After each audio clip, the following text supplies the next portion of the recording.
Well, we are live in Newark, New Jersey. It is the site of UFC 288, and it's going down right there at the Prudential Center tomorrow night.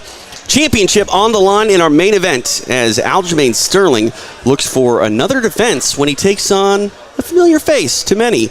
He's back, Triple C, Henry Cejudo. And it goes down tomorrow night inside Prudential Center. It is UFC 288, and this is Extra Rounds right here on UFC Fight Pass. Hey, everybody, I'm TJ DeSantis, along with Hannah Goldy, as well as the man, KG, Kelvin Gastelum, kind enough to join us here as we get Fight Week officially underway for us. How are things? It's been a great week. Thanks for having me on the show. Hannah, TJ, it's great to see you guys. It's great to see you. Yeah, happy Cinco de Mayo. You know what? I didn't realize it until I came to the table. There was the hat, the sombrero. You got shots lined up for me. I mean, you got the Modelo here for me. Don't most people give you things where you go places? You're like a VIP wherever you go. I mean, I just thought it was Cinco de Mayo. I mean, you're a guest of honor. We gotta take care of you. That too. You guys treat me well always. So what are we doing? Are we gonna do this? I guess. I mean, I don't know if pickle juice is necessarily a thing for Cinco de Mayo, but we already did the tequila though. See, this is the problem though, guys. I'm not very coordinated. How do they want me to do? Just one at a time. One at a time? Yeah. No, I'm like, just do both. Oh, one at a time. Okay. I mean, I need directions. This one first. All right, dark one first. All right, dark one first. Okay. All right. Here we go. All right. Cheers. This is how we can do it in Mexico, okay? We go right. para arriba. Para arriba. Para abajo. Para abajo. Para el centro. Para el centro. Para adentro. Para adentro. I don't have to say anything for this one, right? Just No. drink it. Woo. It was good, right? The pickle Yeah. juice, you loved Happy it. Cinco de Drinko, bro. Yeah, okay. Cinco de Drinko. There you go. Yeah. How are you? What? Wasteful. There we go. Are you celebrating your last win still? It's about 28 days ago. I'm still riding the wave, You should TJ. be. I'm still riding the wave, brother.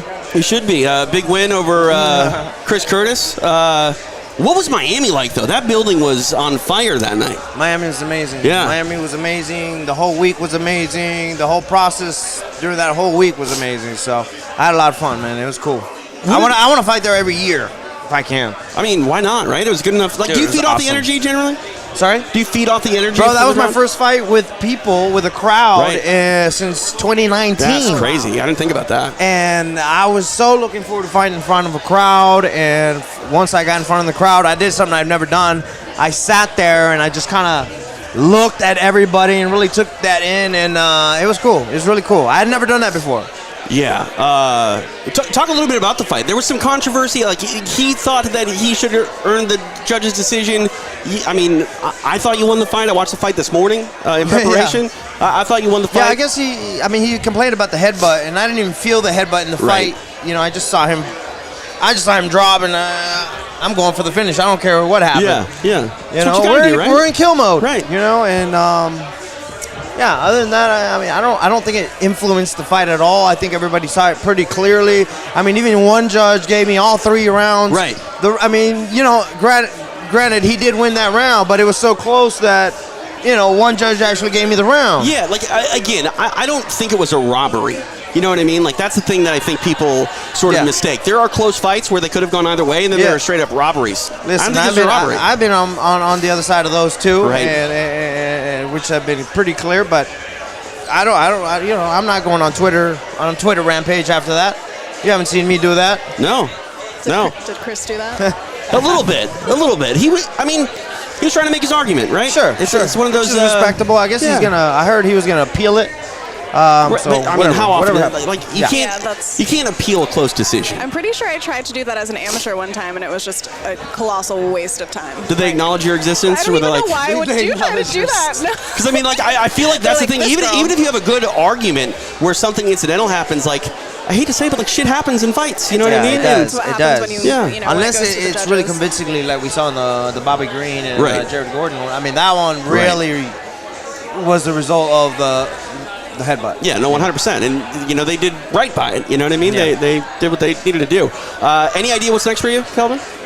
No, I'm hoping to fight maybe in September. I'm actually I know you probably don't think it's I'm telling the truth, but I'm gonna drop down a weight class and fight at 170 next. I mean, we've seen you at 70 in the past. Yeah, not good. Not good though. Well, I mean, that's the thing. Like, it's hard to sort of know exactly how you're going to react with those weight cuts, right? Like, do you have it down to a science now? Do you think you can? Yeah, well, I think it was a matter of ignorance too. You like, I didn't know much about dieting. Right. I didn't know how to, and also being younger, being in discipline. Yeah, right. And so I was just younger, and now I feel like I'm a little bit smarter. I'm a little older, a little bit more mature. Right. Hopefully, a little smarter. We'll see. And I feel like I can do it. I was compiling some.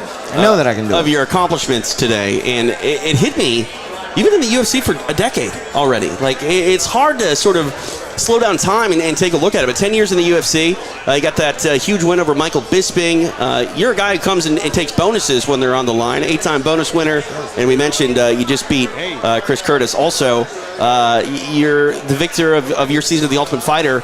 What has the last 10 years been like for you, Kelvin? Because, like, for me, it feels like you've been in the UFC for maybe 5 years, but it's been a whole decade. It's been a whole decade. It's been full of ups and downs, bro. I mean, the saying is true. The highest of highs and the lowest of lows. That's really what it feels like.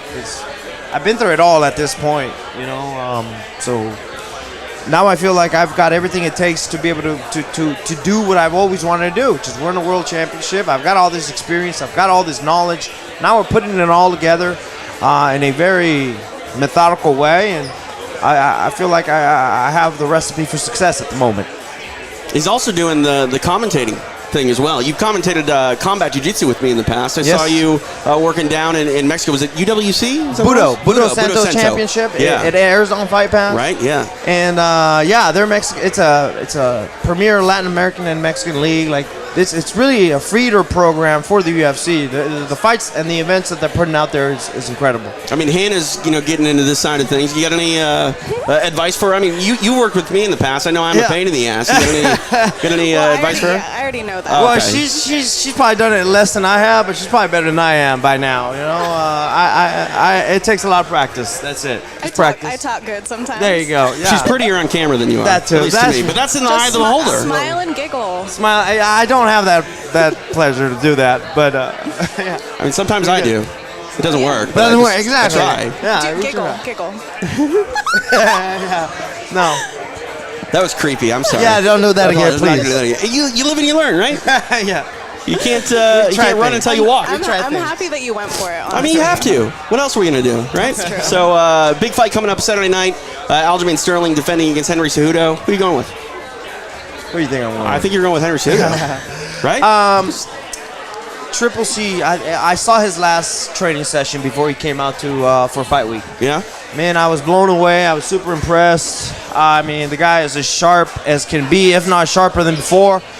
And I've been really impressed just watching him from afar. Like, this is the first time, like, Henry and I have been friends for years, but this is the first time I actually get to be there day in and day out at the same gym that we train at together now.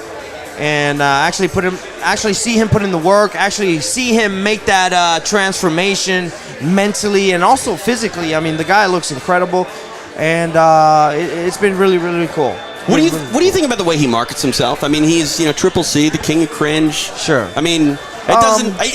I would say it doesn't work for everybody, but in a roundabout way, I don't even know if it works for Henry, because that's not really who Henry is. But right. He's created this character that it makes people feel a certain way.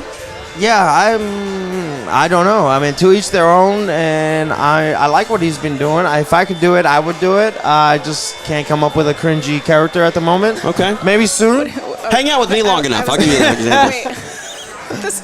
I feel like you're already doing it. Okay. Just kidding, I might. just kidding, what just a kidding, dagger. Just kidding. Yeah. Dang. Yeah. I guess so. I didn't know that. You know kidding. what I do? I like the pillow gimmick where he carries the babies out and then he kicks them into the crowd. Like, it's funny. It is funny. It's funny. It was funny. Did you see the one that he did at the press conference? Yeah. With the 3 pillows that he had? Yeah. It was Aljamain, Sugar Sean, and then Volkanovski. Yeah. I mean, like, you got to get what you want. You got to go out there and say it. You got to be vocal. Yeah, absolutely. He does a good job of promoting himself and making sure that this is the plan that he has laid out for himself, and it's pretty fun. I mean, I guess those are fun fights. 100%. And all jokes aside, like, you might think that his character is cringy. Henry Cejudo is one of the greatest combat sports athletes ever. a gold medalist, multiple-time UFC champion, might be a champion again coming up here in, just 24 hours or so. So, Yep. It's exciting, and you got to go out and market yourself, and he's definitely doing that. He's definitely doing that. I mean, look at him. He's back headlining a pay-per-view after 3 years gone. Right. He's always made sure to be relevant, even though he's been retired. Like, I didn't stop seeing his name in ESPN and Twitter and UFC. Always been putting him out there. You know? He knows how to pull the strings. Yeah. We're all playing his game, whether we like it or not. He's a smart man. I haven't met somebody. I've been around a lot of champions. Been around a lot of great fighters, but Henry has just got a different eye, a different perspective for the game that I've seen from a lot of great athletes. Yeah, I'm curious. This is sort of the make or break question for me in this fight coming up tomorrow night between Henry Cejudo and Aljamain Sterling is, does Henry need some time to get ready and sort of feel himself out and get that timing back? Being away for 3 years, I mean, he can play havoc on a fighter's timing. Do you think we see any ring rust or any signs of ring rust from Henry? We'll see, man. That's a tough one. I felt like 20 months was going to be a lot, and I was going to feel that. But, I mean, I actually felt pretty good. Yeah? Henry hasn't stopped being in the gym even when retired. I mean, he's been in there coaching John Jones, John Wei Lee, David Figueiredo. They've all been there in the gym, and he's been there helping them be a part of that process. Those are all world-class fights. What do you think, Hannah? You think he's going to take some time to get that rhythm? I mean, I know you said that, but I feel like he's going to ease right in. I think he has so much competition experience, and he's the best of the best. And I think that I do think that he's going to find his groove tomorrow night for sure. Fair enough. KG, before we get you out of here, got a main event prediction for us? Do I? Yeah. Yeah. Henry's gonna do it. Round, method, Yeah, anything like that? round. Decision? Second round TKO. Dang. Is my prediction. Dang. Yeah, no, I saw him his last session, and it was just, I was blown away. Super sharp. I'm very excited. Aljamain's no joke, though. Right. You know what I mean? Aljamain's no joke. He's got his tools. He's got things that he's good at, and obviously he's super confident coming in as the champion. But Henry is elite. Amongst the elite, Henry is elite, which is crazy. You know what I mean? But so I'm excited. 100%. Well, we can't wait to watch it go down tomorrow night, the main event. Kelvin Gastelum firmly in the corner of Henry Cejudo with his pick, so we'll see if he's proven to be correct tomorrow night. It is the main event of UFC 288. Appreciate you stopping by. Thanks for the invite. Yeah, invite me to Mexico sometime. We'll go watch fights together. Let's go. Let's do it. We'll commentate fights together. I'd love it. Yeah. I love it. Kelvin Gastelum, kind enough to join us here on Extra Rounds as we get him on out. Let's take a look again at what KG has done over his run inside the UFC. 18-8 as a pro, 61% finishing rate. And if you just joined us, he's picking a finish tomorrow night in our main event. He likes Henry Cejudo to get it done. KG's debut came back in April of 2013, and as I mentioned, he came through the Ultimate Fighter Season 17 winner. You're a winner. You're joining us. It's Extra Rounds here on UFC Fight Pass. I'm TJ DeSantis along with Hannah Goldy, working through some issues here as we take a look again at our main events. Are you surprised at all? I mean, it's always sort of a silly question to ask someone who trains with someone who they're going to pick, but like he just comes out here and totally shits on Henry. I mean, like, of course, what's going on, man? That would be like a headline news story if that were the case. But obviously, he's going Henry Cejudo, and this is an interesting matchup for a variety of reasons because while they're different, their games are somewhat similar. And both. That's what I was gonna say. Is they're both good at the same things. But yeah, I mean it's gonna be a great fight. I'm definitely pulling for Henry too, though. I think. You're pulling for Henry? I mean, like I'm thinking that Henry's he's gonna take it. Yeah. I know we don't see eye to eye. On we this one. don't. I mean, you're letting the cat out of the bag, and I mean, no, it's good. It's good. We're here to let cats out of bags, to be honest with you.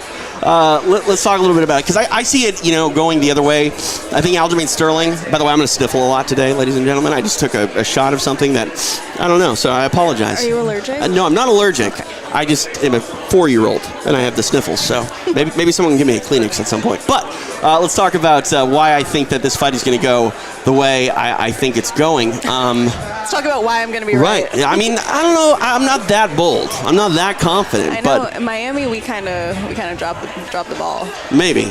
I mean, You're never supposed to say that. Like, if you drop the ball, you're not supposed to be like, just feel hey, like we screwed up. We You know? have to announce, like, you just have to acknowledge Man, it I don't and like move you holding us on, accountable, you know? Hannah. It's like we're growing as people. Okay, whatever she says. No, I really do believe that this fight for Aljamain Sterling is legacy defining. I think that, when you look at the way that he, beat Petr Yan and then, had to sort of reprove that. It was a lackluster fight in a sense where, he got the win via illegal knee and then, came back and did what he needed to do to put a sort of stamp on it by beating Petr Yan again. And, the Dillashaw fight, I mean, TJ was hurt, right? Like, you can't dispute that. Yeah. It was still a dominant win for Aljamain Sterling, but he didn't really get the sort of nod that you would like him to for beating someone with TJ Dillashaw's resume. But that said, this fight for me and for Aljamain Sterling, I believe will define his legacy because Henry Cejudo, as I mentioned, is one of the greatest combat sport athletes we've ever seen in mixed martial arts or otherwise. And to know that he's coming in, yes, it's been 3 years off, that he's coming to prove a point.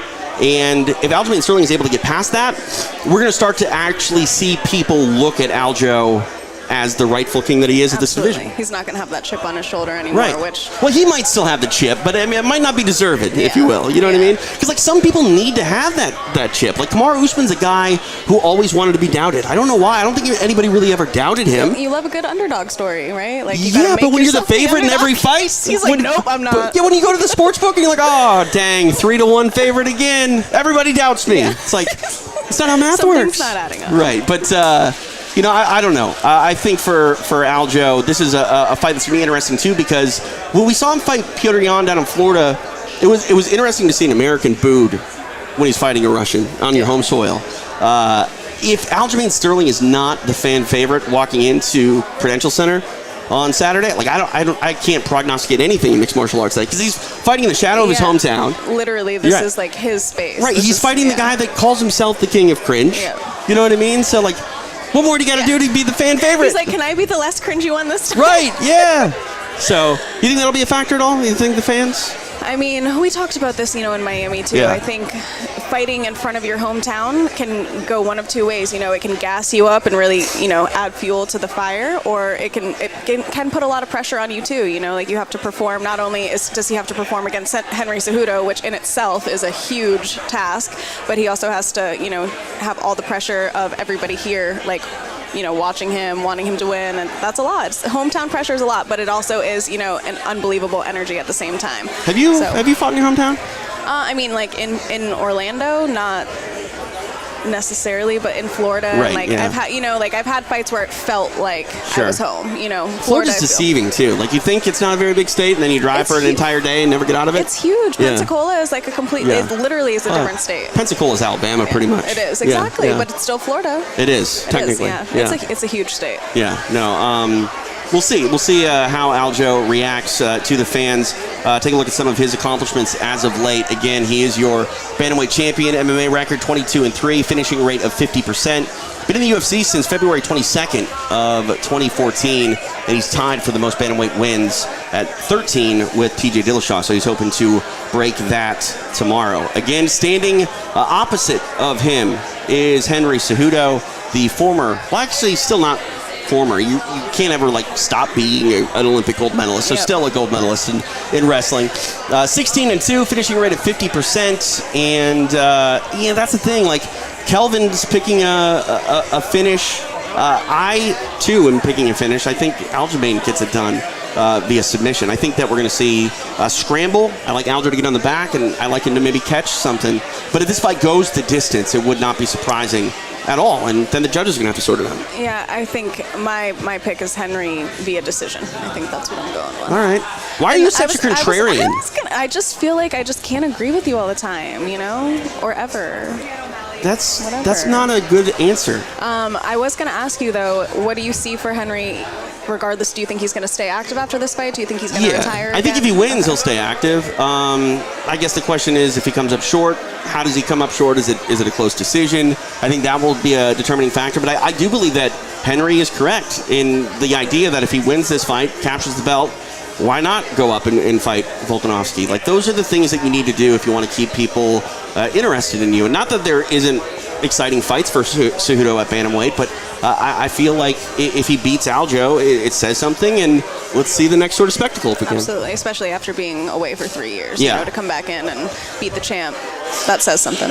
I have the most runny nose in the history, and like this is the thing. If I had a stick mic, we could. But no, it's all right. We'll get over Tissue? Maybe. Anyway, let's talk about our co-main event. Co-main headed your way. It's a 5-round fight, which is interesting. It's not normally a 5-round spot in your co-main, but you got Bilal Muhammad taking on Gilbert Burns. What do you think, Hannah, about this fight being 5 rounds? It's something that gets trotted out very rarely, but when you have this high caliber of a fight in your co-main event, I like the decision. Yeah, no, I do think that the 5-round fight is always awesome to see. We were talking a little bit earlier about Gilbert coming on. This is a very quick turnaround for him, so I was saying he could still very well be in the best shape of his life, right? So I think that it could go in his favor, being the 5 rounds. Has Bilal had a 5-round? Is that not in the UFC? Okay. And I haven't been able to really deduce anything on his come up if he was in championship fights outside of the UFC. But I'm curious, when you just look at it at its face, what does this fight really look like over the course of 5 rounds compared to if it was a 3-round fight? If it was a 3-round fight, everything's faster. You can put your foot on the accelerator a little bit quicker. You don't have to worry about gassing down the stretch. Does this fight favor one or the other, being a 5-round fight? Obviously, Gilbert has the experience of the 5-round fights. I think that can play into his favor again. But stylistically, though. Stylistically, I think that they're both grinders. They are, 100%. So it's like if they'll just have to pull back a little bit from that 3-round pace, and I do possibly see this fight going to a decision though at 5 rounds. Yeah, and now you were talking about Gilbert in his last fight being 28 days ago. Not long ago at all. Very quick turnaround. That can go one of 2 ways. Like either he didn't get out of shape at all, and he's going to be firing on all cylinders, or he allowed himself to enjoy a couple of days, away, and maybe a week away, and maybe this is too quick, too soon. But Gilbert's a guy that doesn't strike me as someone who puts on 25 pounds of unnecessary weight. And I wouldn't even necessarily say that it would be the struggle of him cutting back down, because I do think, that's a short enough amount of time where, he could keep his body weight down. But I think it's more so just the strategic aspect of, peaking at a certain time, So if he was strategically peaking 28 days ago, how difficult is that going to be for him to peak tomorrow night? Right, yeah. What do you think about it stylistically? Do you like one grinding style over the other? Gilbert Burns has had more of the championship experience, like you said. He's more of the higher profile. But Bilal Muhammad just wants everyone to remember his name. It's his damn nickname, I'm really looking forward to this fight, honestly. Yeah. I think that this is going to be an awesome fight, and I think, again, similarly to Aljo and Henry, they do have kind of similar styles. So it's going to be interesting to see. It's going to be interesting to see tomorrow night. No, 100%. It's going to go the distance, I think. Yeah, I think you're right. I agree. Oh my gosh! Yeah, we did it. We did something. it. That therapy's working off. Yeah. Let's see if it is a clear-cut, decided one-sided decision. I think we're going to see that this fight, had it ended after 3 rounds, would have gone a different way. I think those, they're not championship rounds, but those main event, or I guess in this case, co-main event rounds, are going to be very pivotal in calculating and determining that's our winner. That's a huge difference, right? Yeah. Going only for 3 rounds to 5 rounds, that's going to change the whole, I think, style, strategic. Yeah. I remember a time when UFC main events that weren't title fights didn't even go 5 rounds. They weren't allowed to. Really? I was at the first UFC that ever had a 5-round non-title fight in the main event. Who was it? Dan Henderson against Mauricio Shogun Rua. Okay. And it was a fight where Shogun would have won a decision at the end of 3 rounds, and then Dan Henderson rallied back, and Shogun was incredibly tired, and Hendo won a decision. But that's it, though. That's championship fighting, too. When you are at that caliber, when you are the top 5 guys, I'm not saying every single fight should be 5 rounds, but I think every single fight, when it's a title eliminator or top 5 guys, I think you should maybe make that consideration. Just to see, who really is going to be able to push that pace in the championship rounds. That's like at sparring. If I go to amateur sparring and I'm only doing 3-minute rounds versus 5-minute rounds, I'm like, oh man, I feel like a superhero. I could, it changes everything. That 10 minutes is a lot. It's a lot. You are a superhero. Oh, yeah. If you had superpowers, what would they be? I mean, if I had to pick one, like that I wanted, like if you could fly, I would want to fly for sure. But I feel like would you be a safe flyer? I mean, I feel like I would be the best flyer. Yeah, I have dreams sometimes that I'm just like standing on the ground and I just like think really hard and all of a sudden I just like shoot up into the air like a rocket and I'm like flying around. But I feel like I would get a lame superpower. Like, there's a skylight right there in case you just want to do it. Just try. Yeah, why not? Think really hard. I'm going to keep thinking okay, really hard. Don't do that. That'll result in something else happening. I don't know what, but who knows? I need an airbag. See, I think like you think you would be the best flyer, but do you think you're the best driver as well? Actually, I'm a very good driver. Okay. I am. I've never gotten a speeding ticket. Really? Yeah. That doesn't mean anything. That just means that the cops aren't around a lot. I've gotten pulled over a lot. I've just never actually gotten a ticket. I've never gotten a ticket either. Really? Yeah. Any kind of ticket? No. Okay. No, I'm a terrible driver though. Are you? Yeah. I can see that. Judgy. Very much so. Ladies are in action coming up Saturday night. Jessica Andrade, former champ, takes on Yan Xiaonan. Andrade is an athlete that I love watching fight. Former champion. I don't want to say she's in the twilight of her career, but she is at a point in her career where if she wants to get back in that title picture, she really can't afford to take any missteps. And the pressure is on. She takes on a very tough Yan Xiaonan. Your thoughts on Jessica Andrade as she moves forward to, again, I'm not trying to say the back half of her career, but when you look at how long she's been fighting, she's already been a champion. Yeah, you know, she's a vet. She's been in this game for a long time. And like you said, you know, like at this point feeling that pressure of like I have to win this fight to move forward, and if I don't win this fight then it's going to set me back so much further. You know, that is a lot, but I do think, you know, she has that experience, she has that confidence. You know, obviously she's a savage. She has knockout power. Like, you know, I feel good. I feel good about her going into this fight. You know, I think she's going to perform. When you fight, and obviously you're still in the midst of, you know, your career, do you ever look back retrospectively during it? Like, do you ever think about any sort of legacy you left behind, or what people might say about you 10 years down the road, anything like that? Man, I feel like I don't have to worry about what people are going to say about me because that shit's written on the internet every day. That's right? true. That is true. I have to see it every single day. You can get real-time updates anytime you want. No, literally, I know. It's like if I want to feel like shit about myself, just open my Instagram. But no, obviously, you know, like I think the biggest thing for me is like I want to be, you know, somebody that my son can be proud of, you know, see that he has a strong mom, and you know, I worked through adversity, and you know, even the losses, you know, those are lessons, and you know, I kept going back and persevered. I think, you know, losses are something that we learn the most about. Absolutely. People. Absolutely. And, you know, like Conor McGregor is a phenomenal athlete and people will celebrate his wins for years, but I actually think some of the more powerful moments in his career is how he's handled losses. The last loss against Poirier he didn't handle so well, but other losses I thought he did phenomenally well. And which you wouldn't expect, right? Right. Like based on the build-up and like, you know, the draw of him and like how he is. But I mean, I will say Conor McGregor is like the best shit talker ever. Yeah, I love his shit talk. It's awesome. But I do think that he is, right, like you said, except, you know, maybe not the Dustin Poirier fight, but I do think he's very humble in defeat as well. You know, I would have done the same thing that Conor did in that moment, because just be wild and crazy. Your leg just snapped in half. Yeah. Let's do anything you can to not think about there's got to be a lot of feels going on. Yeah, and you don't want any of them in that moment, to be honest with you. So. And that's just like, you know, you work so hard for so long, and then for that to happen, it's tough. Yeah, no, 100%. So we are in New Jersey. Did you live here? Around here? Did you live in New York? I lived in Astoria. Well, I lived in Hell's Kitchen for a little bit, and then I lived in Astoria. You lived in a TV show? Hell's Kitchen? It's a TV show. Oh, yeah, it is. Gordon, is that Gordon Ramsay? I think so. Yeah. Is there a city named Hell's Kitchen? It's like, well, it's not a city. It's in New York City, but it's like an area. So you know how there's like Lower East Side, Upper East Side, like, you know. It's a district, if you will. Yeah, exactly. It's like, I don't know how many blocks, maybe like 20, 30 blocks, but it's like a bunch of awesome restaurants and cool bars and stuff. But I lived there for a little bit, and it's really expensive to live in New York City, if you guys didn't know. So I moved out to Queens, and I lived in Astoria for a little bit. All right. So it's kind of a homecoming for you. Yeah, a little bit. It's a little nostalgic for sure. But I don't remember that 21-year-old girl anymore. I don't know who she was.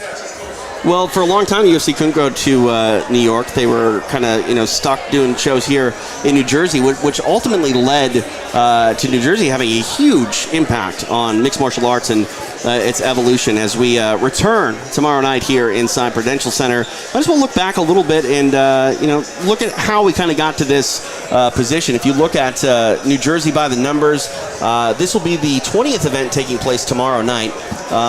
UFC started here back in 2000. Tomorrow night will be the 13th pay-per-view event, and look at this. I don't know how to read into things. I'm not super superstitious, but the record of defending champions historically is 7 wins, 4 losses, and 1 loss. So if you're thinking about here and new, might happen. 7 wins, 4 losses, 1 draw. Okay. 1 draw. That's the worst, too. It's a vacant title at 155. They try to have 2 guys fight each other for it. And at the end, they're like, no one's the champ. Bye. See ya. Just throw that in there. Yeah. I mean, it's really hard to get a draw in MMA, generally. And there was no points deducted in that fight either. And that was back when people didn't really do 10-8 rounds. Who was that? It was BJ Penn and Caro Uno. Okay. So, UFC 41, Onslaught. Just off the top of my head. That's great. You're so good. I'm good. Yeah, you are. Thanks. I'm going to isolate that and play it back to myself every time I'm not feeling great. It can be my ringtone. You know, one thing that I think that New Jersey has done that, to me, it's kind of a bummer, and I think it's even more of a bummer for Aljamain Sterling, is you're not allowed to knee to the head of the ground opponent, right? Yeah. That's because of New Jersey. Yeah. Hey, sometimes I wonder. Sometimes I wonder what fighters know they can and can't do. But no, it started in New Jersey. New Jersey was basically the first commission to pass the unified rules, and there was a fight back in 2001 where Gan McGee at heavyweight kneed some guy in the head on the floor, cut him open, and the commission decided, you know what, that was a really bad knee. We're not going to let knees happen on the floor anymore. And they just stopped it right then and there. And then how long thereafter did the rest of the commissions follow? I mean, pretty much immediately. Because there was no other commissions. Yeah. It was New Jersey. Okay. And then it was Nevada. Okay. So, I want knees to the head back. Yeah, I mean, there's something about those pride rules, man. Yeah, see, I don't want pride rules. I don't want soccer kicks. Everyone seems to think I want soccer kicks. Well, to me, soccer kicks, they happen when the fight's already over. It happens when you don't need to throw a soccer kick anymore because that guy's already done. Yeah. You're like, I'm going to try to get one in quick. Do this real quick. Or it happens in transition. Yeah. And when it happens in transition, you're just trying for a Hail Mary. Yeah. But I think, if you shoot in on someone and they sprawl on you, why do you just get to rest there and get pancaked on? You should have to move. Yeah. Aljamain Sterling would not have eaten that knee from Peter Yan if they were legal, because he would have known I have to defend myself from this knee. This is true. Get the hell out of here. Yeah. And yep. But I mean, I see in that sense, if it's you're shooting in for a takedown, catching the knee, if somebody's, Right. a downed opponent, but straight up knees on the ground, I like him. Yeah, from side, but from side control, really, Yeah, you can't really, not many people are going to necessarily do it from that position. yeah, you can't really develop that much power anyway, so I guess that would really here's be my the thing. only... You can knee in the plum. You can pull someone's knee or face down into your knee as hard as you can. Mm-hmm. That's fine. So tell me how you're going to deliver a knee that's more powerful when you're supporting your own weight on the floor. No, true. Just doesn't happen. Knees are less dangerous on the floor than they are on the feet, in my opinion. I know. I mean, during grappling, I always say that I always get kneed in the head when I'm grappling. I feel like I get more fucked up when I'm grappling than when I'm striking. Yeah. But yeah, I mean. Just think about how the entire pace of a fight would change. Yeah. If you can knee on the floor. Yeah. What you would have to think about, when you were shooting in. Yeah. Yeah. No one's hanging out getting sprawled on. They're gonna pull guard. Yeah, no, I mean, my friend Steven Kozlow, who signed with the UFC a couple months ago, he ate an illegal knee in his fight, and he's a savage. He actually kept fighting. He ended up coming out on the wrong side of the fight, but yeah, he ate that shit and kept going. You have to. Yeah. You have to. So, what else we got? We haven't even looked at the odds yet, courtesy of DraftKings. Let's do that and get you ready and primed for UFC 288 tomorrow night.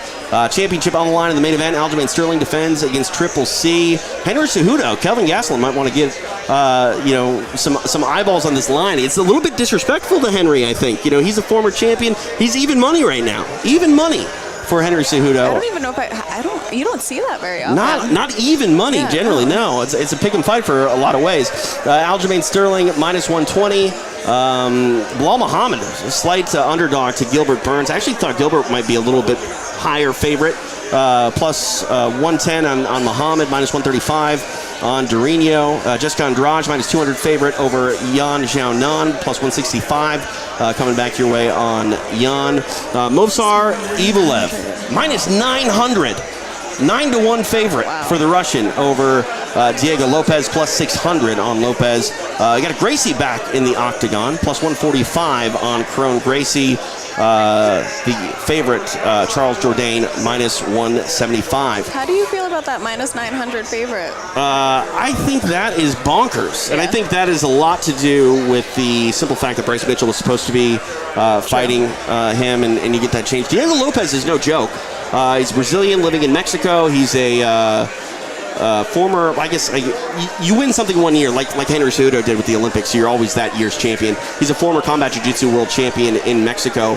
I don't think that he is a,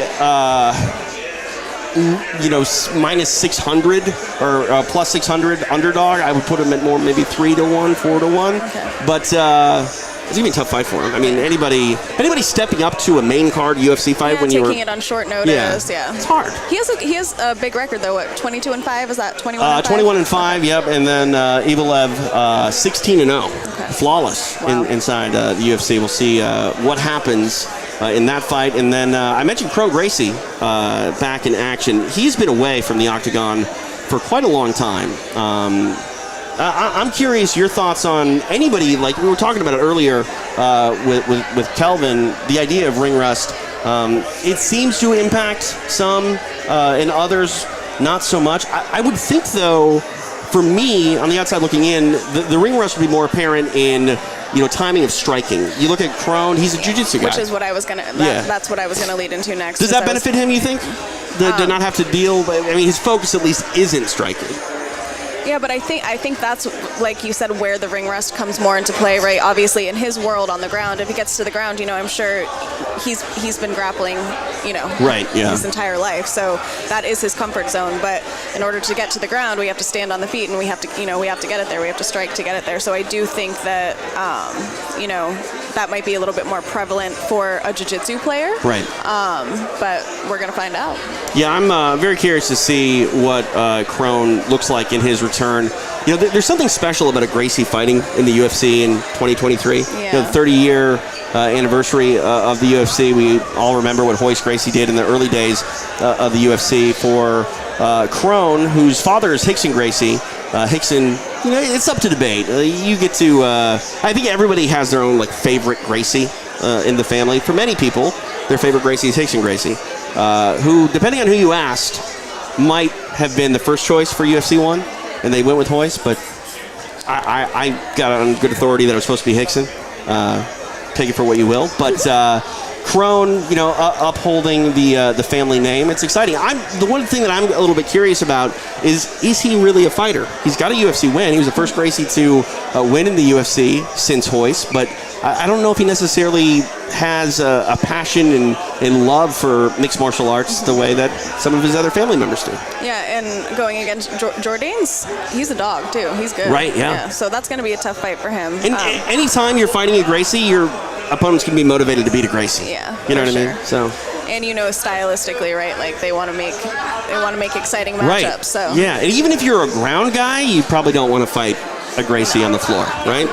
No. Yeah. So there's levels. It's like being good at jiu-jitsu and then being Mackenzie Dern good at jiu-jitsu, right? Yeah, I mean, you might be a ground guy against one guy and not a ground guy against another guy. Absolutely. It's like I'll fight you on the ground. Matchups make fights. That's what it is, Yeah. So sometimes you got to mix those martial arts. Yeah. Not just be a. And I guess that's what you were saying. That's what we're going to see if he can do that tomorrow. Yeah, we will see. What a fight night! This is a good fight night. I feel like you need. What is the area code in Newark? Because you need a great Newark question. hat. Well, we brought props. We already we're talking about Cinco de Mayo. Oh wait, no. Let's go this one. You go that one. I can't even wear this. I wanted you to put that one on. This is a piñata. Is there candy in it? I can balance it, maybe. You're like the lady that carries is it like bowls of fruit on their head? The Chiquita?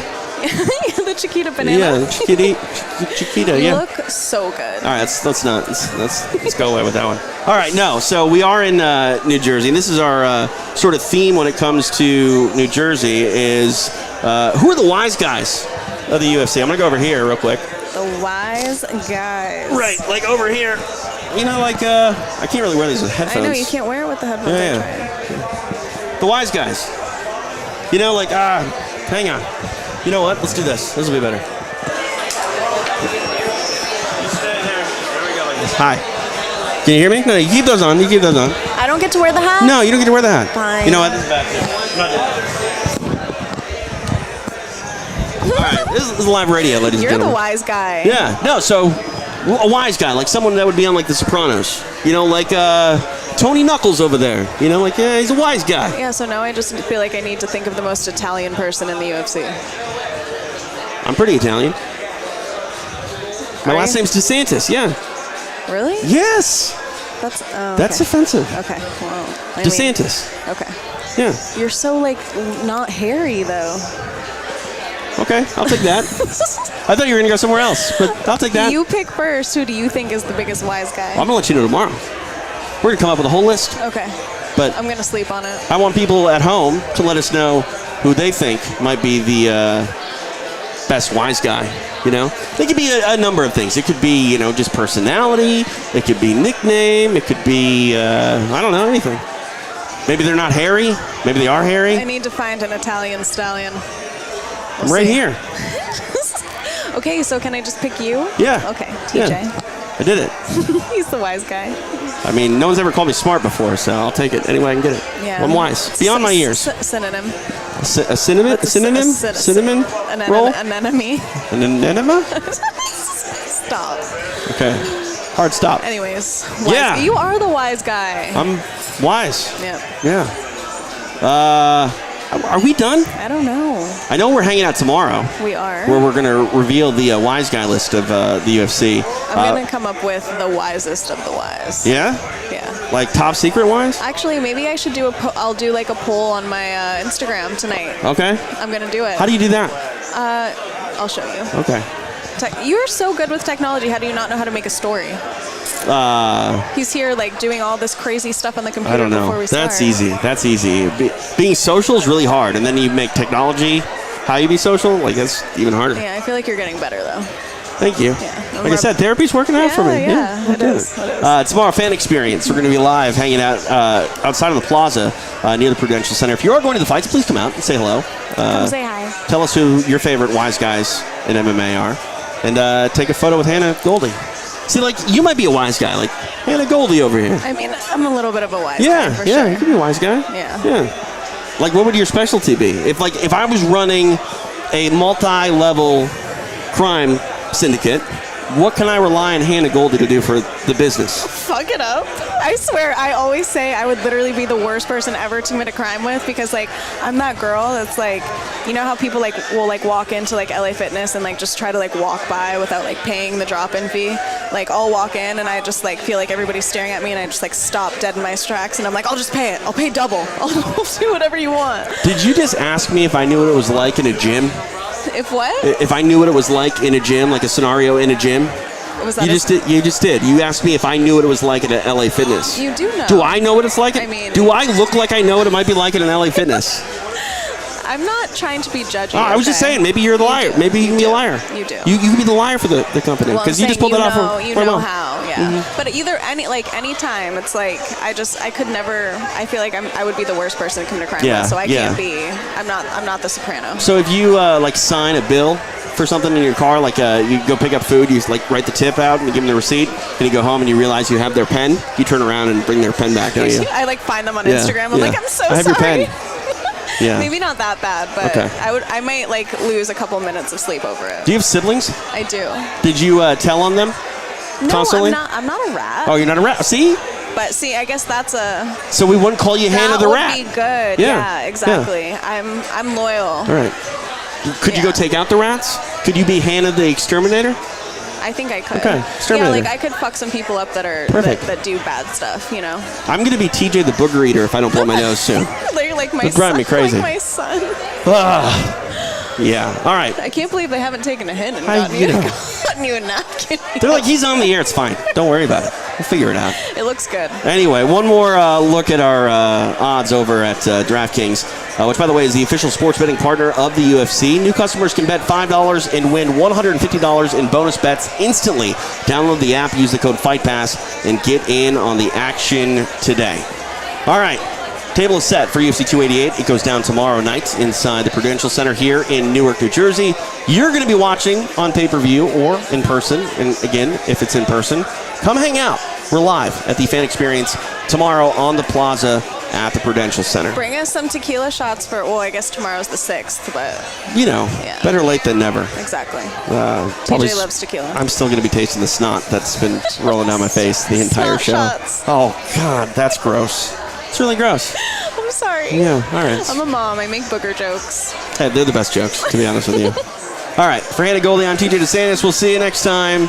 It's Extra Rounds right here on UFC Fight Pass.